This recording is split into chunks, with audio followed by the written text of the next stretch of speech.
Welcome to My Goal Academy, Kannada speaking course day 3. So, in the last chapter, day 2, we completed the daily usage words. In the day 3, we are going to start with the relationship, sambandhagalu, and the fruits and vegetables. So, relationship, sambandhagalu, we do in the everyday basis. So first we'll start with the relationship. Father means appa or tande. My father, nanna appa. Mother, Amma or Tai, my mother, Nanna Amma. Son, Maga, my son, Nanna Maga. Daughter, Magalu, means my daughter, Nanna Magalu. Elder brother, Anna.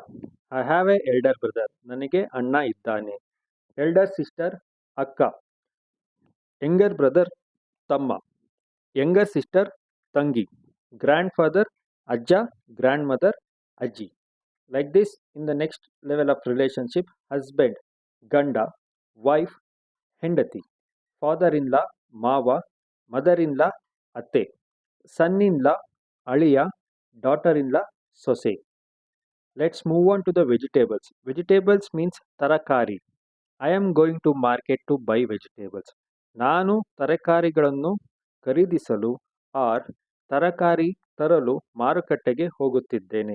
This is continuous tense. I am going means present continuous tense. Names of the vegetables. In English, onion. In Kannada, ಈರುಳ್ಳಿ. Garlic means ಬೆಳ್ಳುಳ್ಳಿ. Ginger, ಶುಂಠಿ. Potato, ಆಲೂಗಡ್ಡೆ. Brinjal, ಬದನೆಕಾಯಿ. Green chili, ಹಸಿರು ಮೆಣಸಿನಕಾಯಿ. Cucumber, ಸೌತೆಕಾಯಿ. Sweet potato, ಸಿಹಿಗೆಣಸು. Capsicum, ದಪ್ಪ ಮೆಣಸಿನಕಾಯಿ. Like leafy vegetables, curry leaves, ಕರಿಬೇವಿನ ಸೊಪ್ಪು. Spinach, ಪಾಲಕ್ ಸೊಪ್ಪು. Coriander, ಕೊತ್ತಂಬರಿ. Cabbage, ಎಲೆಕೋಸು. Broccoli, ಕೋಸುಗಡ್ಡೆ. Mint, ಪುದೀನ. Cauliflower, ಹೂಕೋಸು. Fruits.